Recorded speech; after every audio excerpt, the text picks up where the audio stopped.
उत्तराखंड के पहाड़ों की आवाज, आपकी आवाज। क्यों? नमस्कार, मैं जगमोहन डांगी। आप देख रहे हैं पहाड़ों की आवाज़। मैं हूँ इस टाइम डांगी गांव में और मेरे साथ है उत्तराखंड के राज्य आंदोलनकारी और गढ़वाल महासभा के उपाध्यक्ष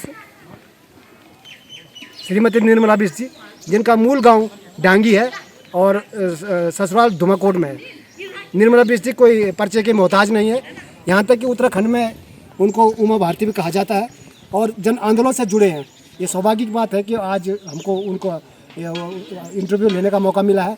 आज वो अपने गांव डांगी में आए, जहां उनकी जन्मभूमि है, और आज हम उनसे बातचीत करते हैं कि वो देहरादून में जो है एक जन आंदोलन से जुड़े हैं। उत्तराखंड आंदोलन में बहुत लाठियाँ खाई है और आंदोलनकारी जो परिषद है उसके भी वो सदस्य रहे हैं। काफ़ी लोगों को उन्होंने जो है आंदोलनकारी का दर्जा दिलाया। उन्हीं से बात करेंगे कि कैसा रहा उनका संघर्ष। एक बार फिर आपकी पहाड़ों की आवाज़ में स्वागत है। सबसे पहले तो मैं आपका स्वागत करता हूं, जो कि आप अपने मूल गांव डांगी आए हैं और बहुत सारे लोगों को ये पता नहीं कि ये आपका गांव है, जबकि आपको सारे जानते हैं उत्तराखंड में कि आप संघर्षशील एक समाज सेवी उत्तराखंड में आपका एक अपना वजूद है, अपना एक नाम है देहरादून के अंदर। मैंने देखा जब मैं बचपन में छोटा सा था तो मैं आपके अखबार की कटिंग आज मैंने संभाल रखी, जब आपको पुलिस खींच के ले जा रही, बड़े आपने उत्तराखंड के आंदोलन के लिए संघर्ष किया। तो डांगी गाँव का कहीं ना कहीं कि आपने नाम रोशन किया है।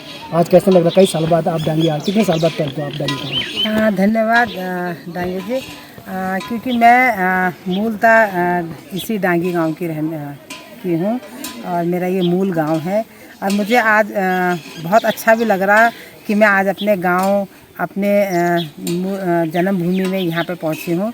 और शायद मैं बता नहीं सकती कि आज मुझे पूरा अपना पहाड़ देखकर, अपना घर देखकर कितनी खुशी महसूस हो रही।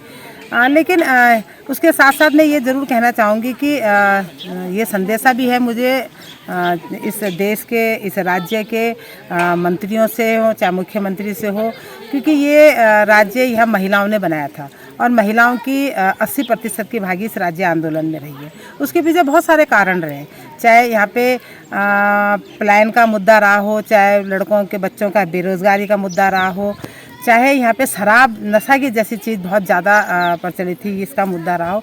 तो वो सारा जो प्रकरण रहा है वो महिला से जुड़ा हुआ सवाल रहता है। यदि मेरा बच्चा शराब पी के आ रहा है तो वो महिला ही उसमें सबसे ज़्यादा उत्पीड़न होती है। यदि मेरा बच्चा बाहर चले जा रहा है और मैं घर गाँव में अकेली एक महिला रह जाती है, पति बेटे सब नौकरी करने चले जाते हैं, तो उसमें भी माँ ही झेलती है। तो हमें लगा जब 27% आरक्षण हुआ था यहाँ पे, तो हमें लगा महिलाओं को लगा जब 27% आरक्षण हुआ था यहाँ पे, तो हमें लगा, महिलाओं को लगा कि शायद राज्य बनने के बाद हमारा गांव कभी भी खाली नहीं होगा।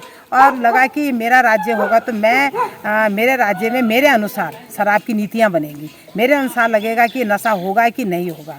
मैं चाहूँगी कि मेरा बच्चा बाहर पढ़ने जाएगा कि नहीं जाएगा, मेरा बच्चा बाहर रोज़गार करने जाएगा कि नहीं जाएगा, या उसको पहाड़ के अंदर ही रोज़गार मिला। लेकिन आज मुझे दुख इसलिए होता है कि मैंने इस आंदोलन में पूरी भागीदारी दिखाई थी और मैं 15 दिन जेल में भी रही। और मुझे तब बहुत दुख होता है कि जब लोग ये कहते हैं कि राज्य वाकई में बहुत बेकार हुआ है और आपने क्यों लिया, तो मुझे भी लगता है कि शायद हमने अपना समय, अपना संघर्ष बेकार गंवाया है। क्योंकि पहाड़ में आज देहरादून से डांडा नागराजा होते हुए अपने गांव आई थी। मुझे रास्ते में मैं देख रही हूँ इतना सुंदर पहाड़, शायद ही कोई स्विट्ज़रलैंड के लोग कहते हैं बाहर जाया जाता है, लेकिन मैं कभी मतलब ऐसे नहीं आई पहाड़ की ज़्यादा। मैं अधौनी से जब आई तो मुझे लगा वाकई में क्या स्विट्ज़रलैंड होगा जो मेरे पहाड़ के अंदर है। लेकिन बड़े दुख के साथ कहना पड़ता है कि मुख्यमंत्री से लेकर के, मंत्री से लेकर के हमारे पहाड़ी लोग हैं, और उसके बाद भी पहाड़ के विषय में कोई भी मतलब किसी भी मंत्री ने इस पहाड़ के विषय में नहीं सोचा है।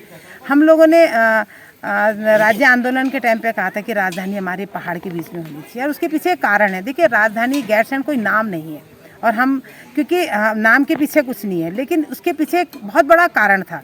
उसके पीछे एक पूरी अवधारणा थी हमारी कि देखिए, राजधानी जहाँ होती है उसके पीछे वहाँ विकास, जैसा कैसा भी विकास है, ठीक है, मेरी मानसिकता कुछ और हो सकती है, मैं इसको विकास मानूँ या ना मानूँ, लेकिन जो भी विकास होता है वो राजधानी के इर्द गिर्द होता है। और यही रहा है कि देहरादून को यथाकथित अस्थायी रूप से राजधानी बनाया गया, तो उसके इर्द गिर्द ही आज उसका पूरा विकास वहीं हुआ है। चाहे वो हरिद्वार में लगा लो, चाहे ऋषिकेश लगा लो, चाहे देहरादून लगा लो, यही इर्द गिर्द हुआ, लेकिन पहाड़ की पूरी उपेक्षा हुई है। और वो उपेक्षा राजधानी के नाम पे, जैसे मतलब इस सरकार ने कहा कि हम आपको ग्रीष्मकालीन देंगे। देखिए ये क्या मतलब जिस तरह का मजाक बना रखा उत्तराखंड के लिए, ग्रीष्मकालीन होगा और वो सर्दकालीन होगा, और पहाड़ में तुम अयासगार बनाओगे गर्मियों में, और सर्दियों में तुम देहरादून रहोगे और होटलों के मज़े लोगे। ये बड़ा बहुत दुखद बात होती है।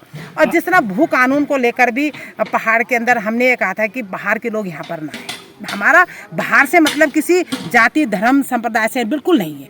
हमारा कहने का मतलब है कि यहाँ पे माफिया ना आए, यहाँ पे बिजनेस करने के लिए ना आए, मतलब यहाँ की संपदा को और यहाँ की को लेकर बाहर ना जाए।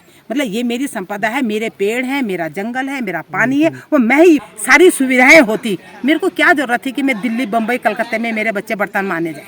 मुझे तो कोई ऐसा, मैं कोई भी व्यक्ति अपने मूल घर को नहीं छोड़ता है। कोई भी व्यक्ति होता उसकी एक आस्था होती है अपने पहाड़ के प्रति। मैं यहाँ आई हूँ तो मैं जानती हूँ कि जबकि मैं पहाड़ के अंदर नहीं रही हूँ, लेकिन मैं जानती हूँ कि मेरे को आज यहाँ पे आने में कितनी बड़ी खुशी हुई है। और मैं क्योंकि मैं यहाँ की जन्म मेरे भूमि यही है, लेकिन मेरी शादी धुमाकोट हुई है। आपकी धुमाकोट में और मैं थवड़ गांव की हूँ। मतलब मैंने थवड़ गांव के लिए कोई कहने में मुझे संकेत नहीं, मैं कतई किसी मंत्री या किसी से नहीं कभी परहेज किया। मैं दिलीप मंत्री जो विधायक थे उनके पास न जाने कितनी बार गई। मतलब आपका ये कहना कि वहाँ पे जनता नहीं है, आपका ये कहना कि मेरे मतलब वहाँ पे वोटर नहीं है, तो मेरे ये कितनी नकारात्मक बात कही है। मतलब देहरादून में तो आप जंगल काट के सड़कों को जोड़ रहे हो। देहरादून के लिए, हरिद्वार के लिए हमने राज्य नहीं बनाया था, हमने राज्य मूलतः पहाड़ के लिए बनाया था। अब पहाड़ में आप सड़कें नहीं पहुंचा रहे हो। मेरे गांव के अंदर कोई सड़क नहीं, इतनी दूर पैदल। यदि वहाँ पे कोई टमाटर होता है, कोई कटहल होता है, प्याज की सब्जी, मेरे ससुराल में सबसे ज़्यादा प्याज होता है, धान होते हैं, कटहल होते हैं, कहाँ जाते हैं बेचने के लिए? कहीं नहीं जा पाते बेचने के लिए, क्योंकि रास्ता ही नहीं है। तो मतलब कौन सा विकास आप करना चाह रहे हैं? मैं कैसा विकास करना चाह रहे हैं? मतलब हम तो बिल्कुल नहीं चाहते कि पूंजीवादी विकास हो, बिल्कुल नहीं चाहते। हम चाहते हैं कि स्वराज होना चाहिए हर गांव को, उसकी इच्छा से जो वो गांव है जो वो चाहता है। यदि मेरे गांव के अंदर छोटी सी एक नदी बह रही है तो मैं चाहती हूँ छोटा सा डैम बनना चाहिए, और उस डैम के अंदर मेरे गांव के लोगों को नौकरी मिलना चाहिए। मैं यदि 20% मेरे गांव में बिजली पैदा हो रही है तो मैं कहूँगी 10% मेरे गाँव में मिलेगी, मैं 10% बेचूंगी, और उस बेचने से मैं अपने गाँव का भला करूँगी। ये हम चाहते थे, इसका सपना हमने देखा था कि हम शायद राज्य बनने का अपना जैसा सपना। लेकिन बहुत दुख की बात है नहीं, लेकिन हम बहुत आशावादी लोग हैं, और उत्तराखंड महिला मंच आशावादी है, और हम चाहेंगे कि हम अभी भी प्रयास कर रहे हैं, और हम चाहते हैं। और हम ये भी, मैं पूरी जनता से ये भी आह्वान करना चाहूँगी कि हमें अब तीसरे विकल्प की ओर भी हमें जाना चाहिए, बिल्कुल जाना चाहिए। क्योंकि हमें यदि हम नहीं जा पाएंगे तो हम ठगे महसूस रहेंगे भाजपा कांग्रेस के बीच में।